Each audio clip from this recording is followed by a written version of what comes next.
لیے کنواری بیٹی کے لیے غیب سے مناسب جوڑے کا انتظام فرمائے۔ چلتے چلاتے ہوئے عورتوں کے حوالے سے ایک پیغام آپ کے سامنے رکھنے کے لیے جا رہا ہوں، اس کو بہت دھیان سے سنیے گا۔ بیٹا بھی آپ کا ہے، بیٹی بھی آپ کی ہے، لیکن بیٹا سے زیادہ بیٹی کو پڑھائیے گا۔ یہ راز آپ کو بتا رہا ہوں، جلسے میں زندگی بھر کام آئے۔ جیسے آپ کا بیٹا انسان ہے، اسی طرح آپ کی بیٹی انسان ہے۔ اگر بیٹی کو نہیں پڑھائیں گے تو آپ کی بیٹی جانور سے بدتر ہو جائے۔ جیسے آپ کا بیٹا مسلمان ہے، اسی طرح آپ کی بیٹی مسلمان ہے۔ اگر بیٹی کو نہیں پڑھائیں گے اس کا ایمان خطرے میں چلا جائے۔ دنیا کی سب سے بڑی دولت ایمان کے بعد عورت ہے۔ آپ کی بیٹی ہے جو دنیا کی سب سے بڑی دولت ہے۔ اگر علم سے محروم ہو گئی تو دنیا کی سب سے بڑی مصیبت ہوگی۔ بیٹی کو پڑھانا کیوں ضروری ہے، اس کو بہت دھیان سے سنیے گا۔ ہر بات ہر کسی سے کہنے کی نہیں ہوتی، راز کی بات ہوتی ہے، پردے کی بات ہوتی ہے۔ اگر آپ بیٹی کو نہیں پڑھائیں گے تو پردے کی بات پردے سے باہر ہو جائے گی، اور ہر گھر کے اندر عالم ہوتا نہیں ہے۔ اس لیے بیٹی کو پڑھانا ضروری ہے کہ ایک عورت پڑھ لکھ کر کے آئے، دوسری عورت کی جہالت کو دور کرے۔ ایک عالم کا کام ایک عورت سے ہو جائے گا۔ ہر گھر میں عالم نہیں ہوتا، کوئی فرق نہیں پڑتا۔ آپ کی بچی پڑھی لکھی ہو جائے گی، عالم کی ضرورت پوری ہو جائے گی۔ اور ایک بات یہ راز کی سنیے گا، دودھ پیتا بچہ ہے، بیٹا ہے، ماں باپ کی گود میں پیشاب کر دیتا ہے، آسان ہے دھونا۔ بدن کو پیشاب نہیں لگا، ابھی کپڑے میں پیشاب ہے، دھونا بالکل آسان ہے۔ کتنا آسان ہے، آپ کو سن کر کے حیرت ہوگی۔ دودھ پینے والا بچہ ماں باپ کی گود میں پیشاب کیا ہے، بیٹا ہے، بیٹی نہیں ہے، دھونا آسان ہے۔ ایک مٹھی پانی لیجئے، مار لیجئے، کپڑا اتارنے کی ضرورت نہیں ہے۔ دو مٹھی پانی لیجئے، مار لیجئے، گار لیجئے، جھاڑ لیجئے، کپڑا پاک ہو جائے گا۔ کتنا آسان ہے۔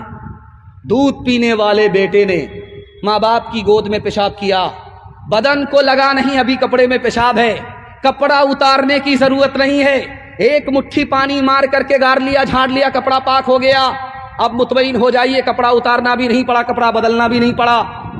لیکن اگر دودھ پینے والی بیٹی ہے، ماں باپ کی گود میں پیشاب کر دے تو اب ایک مٹھی دو مٹھی پانی مارنے سے کپڑا پاک نہیں ہوگا، کپڑا اتارنا پڑے گا، بار بار دھونا پڑے گا، داغ دھبا چھوڑانا پڑے گا، گارنا اور نچوڑنا پڑے گا، تب مکمل کپڑا پاک ہوگا۔ نقطے کی بات کو اس جلسے میں سن کر کے جائیے۔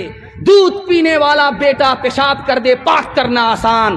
دودھ پینے والی بیٹی نے پیشاب کیا، پیشاب پاک کرنا مشکل ہو گیا۔ پالن حقانی نے کہا، بیٹی کے پیشاب کو دھونے میں جتنی زیادہ محنت ہے اتنی محنت بیٹا کے پیشاب دھونے میں نہیں ہے، اور جتنی محنت بیٹی کو تعلیم دینے میں ہے اتنی بیٹے کو تعلیم دینے میں نہیں ہے۔ کیوں؟ ایک بیٹی 4 منزل میں پہنچتی ہے۔ پہلی منزل میں وہ بیٹی ہے، دوسری منزل میں وہ بیوی ہے، تیسری منزل میں وہ ماں ہے، چوتھی منزل میں وہ ساس ہے۔ آپ کو بیوی کو پڑھانے کی ضرورت نہیں ہے، بیوی کا حصہ آپ بیٹی کو پڑھائیے، یہی بیٹی آگے چل کر 1 نمبر بیوی بنے گی۔ ماں کو پڑھانے کی ضرورت نہیں ہے، ماں کا حصہ آپ بیٹی کو پڑھا دیجئے، یہی بیٹی آگے چل کر 1 نمبر ماں بنے گی۔ ساس کو پڑھانے کی ضرورت نہیں ہے، ساس کا حصہ آپ بیٹی کو پڑھا دیجئے، یہی بیٹی آگے چل کر 1 نمبر ساس بنے گی۔ ہاتھ اٹھائیے، وعدہ کیجئے بیٹے سے زیادہ بیٹی کو پڑھائیں گے۔ ہاتھ اٹھائیے، انشاءاللہ۔ حج میں جانے سے پہلے بیٹا کو مالا مال کریں گے، بیٹی کو کنگال کریں گے۔ ہاتھ اٹھائیے، انشاءاللہ۔ خیر، ماشاءاللہ۔ یہ چاہے تو جنت ہی گھر کو بنا دے، یہ چاہے تو دوزخ ہی اس کو بنا دے۔ ایک مثال اس پر اس پیغام کو ختم کر رہا ہوں، امید سے زیادہ آپ نے سنا ہے، اور آپ کی بیٹی کے واسطے میں دعا کرتا ہوں اللہ فاطمہ اور عائشہ کا نمونہ بنائے۔ ابھی تھوڑی دیر کے بعد صبح ہو جائے گی، جلسہ رات نکل گئی، رات بہت چھوٹی ہوتی ہے، اب صبح تھوڑی دیر میں ہو جائے گی۔ تو ایک بادشاہ، اس کو 4 بیوی، معلوم کرنا تھا کہ جاہل کون ہے، پڑھی لکھی کون ہے۔ صبح ہونے والی تھی, آ کر کے پوچھا ایک بیوی سے صبح ہو رہی ہے؟ کہاں ہو رہی ہے؟ کہا کیسے پتا چلا؟ کا منہ میں پان تھا, مزہ بدل گیا. سبحان اللہ, بڑا خوش ہوا, بہت نفیس ہے, بہت پڑھی لکھی ہے. دوسری بیوی کے پاس آ کر کے پوچھا صبح ہو رہی ہے؟ کہاں ہو رہی ہے؟ کہا کیسے پتا چلا؟ کا ناک میں نت تھی, ٹھنڈی پڑ گئی. سبحان اللہ, بڑا خوش ہوا. تیسری بیوی کے پاس آ کر کے پوچھا صبح ہو رہی ہے؟ کہاں ہو رہی ہے؟ کہا کیسے پتا چلا؟ کہا لالٹین کی روشنی دھیمی پڑ گئی, اس سے پتا چلا صبح ہو گئی. بڑا خوش ہوا کہ سبحان اللہ, ہماری بیوی پڑھی لکھی ہے. اب آیا اس بیوی کے پاس جو جاہل کی اماں تھی, تمام جاہلوں کی خالہ تھی, سب سے بڑی جاہل تھی, انگوٹھا ٹیک تھی. باپ نے وستانیہ فوقانیہ سر پہ کرایا تھا, نہ پڑھنا جانتی تھی نہ لکھنا جانتی تھی. اس جاہل کے پاس آ کر کے بادشاہ پوچھتا ہے کہ صبح ہو رہی ہے؟ کہاں ہو رہی ہے؟ کیا کیسے پتا چلا؟ جیسے روز پتا چلتا ہے. کیا روز کیسے پتا چلا؟ اب پیشاب آ رہا ہے, پخانہ آ رہا ہے, جیسے روز پتا چلتا ہے ویسے آج پتا چل رہا ہے. یہ چاہے تو جنت ہی گھر کو بنا دے, یہ چاہے تو دوزخ ہی اس کو بنا دے, یہ چاہے تو عزت ہماری کرا دے, یہ چاہے تو ذلت میں ہم کو گرا دے, یہ چاہے تو رسوا زمانے میں کر دے, یہ چاہے تو عزت کے پھٹ جائے پردے. زمانے کی رفتار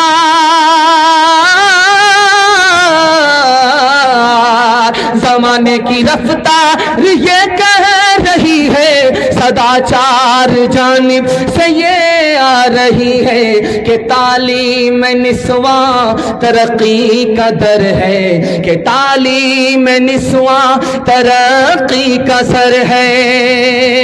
بیٹا ہوگا جھولے پر, بیٹی ہوگی چولہے پر, ہاتھ اٹھا دیجئے انشاءاللہ. یہ دیکھیں, آپ بھی سوچ رہے ہوں گے کس مصیبت کے حوالے ہم لوگ ہوئے. ہاتھ اٹھاتے اٹھاتے باپ سے بھیٹ ہو جائے گی, سسر سے ملاقات ہو جائے گی. خیر, آپ کی بیداری کو ٹٹول کر کے میں سوال کرتا گیا, آپ میرے حصے کا جلسہ سنتے گئے, ماحول بنتا گیا. ایک عظیم مقرر, عظیم محدث آپ کی خدمت میں آ رہے ہیں, ہمارے سینئر بھی تھے, اور ماشاءاللہ ہر علم ہر فن سے اللہ نے ان کو مالا مال کیا ہے. وہ آپ کی خدمت میں آ رہے ہیں, انہی کے لیے میں ماحول بنا رہا تھا. وہ آ بھی چکے ہیں انشاءاللہ. ان کے بیان کو مکمل سن کر کے دعا پر جلسے کو مکمل کرا کر کے یہاں سے اٹھیں گے. ہاتھ اٹھا دیجئے انشاءاللہ. بس ایک پیغام رہ گیا میرے حصے کا کہ آپ کا ٹوٹا پھوٹا گھر جنت بن جائے گا. ٹوٹے پھوٹے گھر میں جنت جیسا سکون ملے گا. سننے کے لیے تیار ہیں؟ ہاتھ اٹھائیے انشاءاللہ. بس آخری پیغام سنا رہا ہوں, دھیان سے اس کو سنیے گا. پہلی بار لڑکی میکے سے سسرال آ رہی ہے, کان میں اپنے شوہر کو ایک بات کہہ رہی ہے, اور اس گھر میں کبھی جھگڑا نہیں ہوا. وہ بات کیا تھی, وہ راز کیا ہے؟ اس نے پہلی بار اپنے شوہر کو کان میں کہا کہ میں میکے سے سسرال آئی ہوں, تمہاری بیوی ہوں, میری ایک بات کو دھیان سے سنو. اپنے بھائیوں سے, یہ بھی بیوی سے پریشان ہے کیا؟ اچھا, ان کے واسطے ہم دعا کر دیں گے, آپ ہماری طرف دیکھیے. ہاں, دھیان سے ادھر سنیے, میرے حصے کا جلسہ مکمل ہو رہا ہے, آپ کا جلسہ مکمل ہو رہا ہے. اور میں آپ کو مبارکبادی دیتا ہوں کہ جلسہ دیکھنے والے آئے چلے گئے, اور یہ جلسہ سننے والے ہیں ماشاءاللہ دعا کے انتظار میں بیٹھے ہوئے ہیں. اللہ سے میں دعا کرتا ہوں سب کی مراد کو اللہ پوری فرمائے. دھیان سے سنیے گا. بیوی آ کر کے شوہر کے کان میں کہہ رہی ہے, اپنے بھائی سے جھگڑا مت کرنا. کہا آج ہی تو آئی ہو, جمعہ 8 دن بھی نہیں ہوا. اب میرے بھائی کا مسئلہ سر پر اٹھانا شروع کیا, تو اس نے کتنا پیارا جواب دیا. کہا دیکھو, اس میں اپنا ہی فائدہ اپنا ہی نقصان ہے. تم اگر اپنے بھائی سے لڑو گے تو ہماری اولاد جو پیدا ہوگی آپس میں میل محبت سے نہیں رہے گی, جھگڑا کرے گی. اگر تم بھائی سے میل محبت سے پیش آؤ گے, ہماری اولاد بھی آپس میں میل محبت سے رہے گی. شوہر نہایت بدصورت ہے, بیوی نہایت خوبصورت ہے. بیوی تسلی دے رہی ہے شوہر کو, تم بھی جنتی ہو میں بھی جنتی. تم کو کیسے معلوم ہوا کہ میں جنتی؟ تم کو کیسے معلوم ہوا کہ تم بھی جنتی؟ اس نے کتنی پیاری بات کہی کہ تم بدصورت ہو میں خوبصورت ہوں. جب تم میرا چہرہ دیکھتے ہو تو اللہ کا شکر ادا کرتے ہو اتنا بدصورت تھا اللہ نے کتنی خوبصورت بیوی دے دیا, تم شکر ادا کرتے ہو. اور میں خوبصورت ہوں تم بدصورت ہو, جب میں تمہارا چہرہ دیکھتی ہوں تو خدا سے کہتی ہوں میرے مقدر میں یہی لکھا ہوا تھا, میں صبر کرتی ہوں, صبر کرنے والے کو جنت ملتی ہے. تم شکر کرتے ہو, شکر کرنے والے کو جنت ملتی ہے. تم بھی جنتی ہو, میں بھی جنتی ہوں. ایک مثال پر پیغام ختم کر رہا ہوں. ایک آدمی قاضی صاحب کے پاس بغل میں بیٹھا, حضرت ایک پوٹری شکایت لے کر کے بیوی کے آیا. تو قاضی صاحب نے کہا پوٹری مت کھولنا,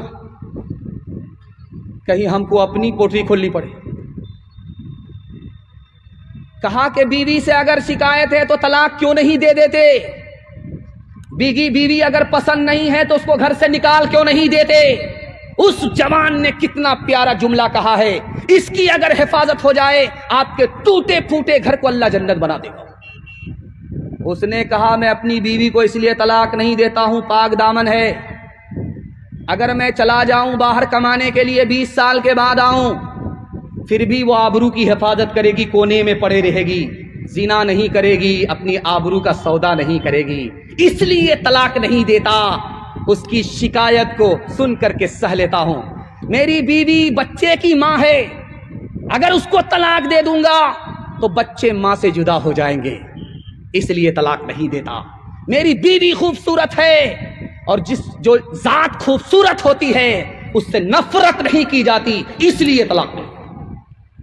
رخصتی کا جب وقت ہوگا, آپ کے یہاں بھی ہے, 18 سال کی بیٹی رخصت ہوتی ہے تو گھر میں ایسی قیامت برپا ہو جاتی ہے. جب لڑکی رخصت ہونے لگتی ہے, سسرال جانے لگتی ہے, دولہا کی گاڑی میں بیٹھتی ہے, اس وقت ایسی قیامت برپا ہوتی ہے کہ سب طرف سے رونے کی آواز آتی ہے. نانی الگ رو رہی ہے, دادی الگ رو رہی ہے, پورا خاندان الگ رو رہا ہے, یہاں تک کہ مگرمچھ کے آنسو باراتی بھی بہانے لگتے. مگر ایک آدمی اس میں ہنس رہا ہے, چھوٹا بچہ دیکھ رہا تھا, باپ سے کہتا ابا اس میں تو سب رو رہے مگر ایک آدمی ہنس رہا ہے. تو باپ بولا بیٹا رخصتی کے موقع پر کون منحوس ہنس رہا ہے؟ کہا وہی گال پر رومال رکھ کر کے دولہا بابو ہنس رہے. باپ نے کہا بیٹا سبحان اللہ انا للہ, کوئی گھبرانے کی بات نہیں ہے, کوئی افسوس کی بات نہیں ہے, یہ تو رخصتی کا موقع ہے, ایک دن ہم لوگ رو لیں گے. زندگی بھر اسی بدقسمت کو رونا اس لیے ہنس رہا ہے, منہ پر رومال رکھ کر کے ہنس رہا ہے. داماد کو جب اپنے گھر میں روکھا سوکھا ملا تو سیدھا سسرال آ گیا کہ سسرال میں مرغا کھانے کو ملے گا. ساس چالاک تھی, ایک دن کھلائیں گے روز آئے گا دوڑا دوڑا. ایسا سبق سکھاتے ہیں کہ کبھی نہیں آئے. داماد آ کر کے سسرال میں بولا کہ ملتا ہے, سنا ہے کہ ملتا ہے سسرال میں مزے کا کھانا. ساس باورچی خانے میں سن رہی تھی, کہا کہ شرط یہ کہ سال میں ایک بار آؤ. داماد کو جھٹکا لگا کہ آج دال گلنے والی نہیں ہے. جب دسترخوان پر بیٹھا تو ساس نے کھچڑی پکا کر کے دے دی. جب کھچڑی کو داماد نے دیکھا تو تلوے کا خون دماغ پر آ. کام یہ جیل خانہ ہے کہ قیدی کو کھچڑی دے دیا.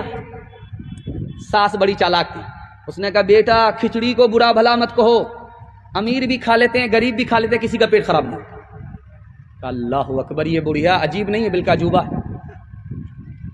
تو کھسیا کر کے داماد نے کہا کہ اماں روکھی سوکھی کھچڑی کیسے کھائی جائے گی, گھی تو دے دو. تو بڑھیا ایک نمبر کی کنجر کنجوس بخیل مکھی چوس تھی, کوٹھی میں گھی کو چھپا کر کے رکھا تھا. جب نکالا کھسیا کر کے جو کھولا تو ڈھکن چھٹک گیا, سارا گھی گر گیا. بڑا افسوس ہوا کہ کون سی حماقت کی, آج تو سارا گھی داماد کھا کر کے چلا جائے. تو بڑھیا نے قسم کھا لیا کہ آج داماد کو پورا گھی کھانے نہیں دے گی, دماغ لگاتے. تو داماد سے کہا بڑھیا نے کہ بیٹا اکیلے کھاؤ گے برکت نہیں ہوگی, مجھ کو ساتھ میں شامل کر لو, برکت ہی برکت. داماد سمجھ گیا یہ بڑھیا اکیلے ہم کو گھی کھانے نہیں دے گی. تو داماد نے لاج لحاظ میں کہا کہ آپ تو میری ماں کی طرح ہو, ساتھ میں کھا لو.